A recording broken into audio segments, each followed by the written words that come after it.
ఏమి తిందుమో ఏమి త్రాగుదుమో అని విచారింపకుడి. లూకాసువార్త 12:29.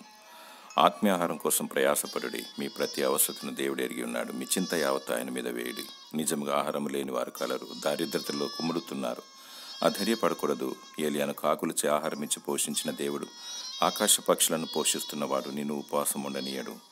ధనవంతులు ఆకలిగొనిన వారికి ఆహారం పెట్టాలి అన్న సంగతిని మర్చిపోతున్నారు. బీదవారిని ఆదరిస్తే దేవునికి ఆహారం పెట్టిన వారు అవుతారు.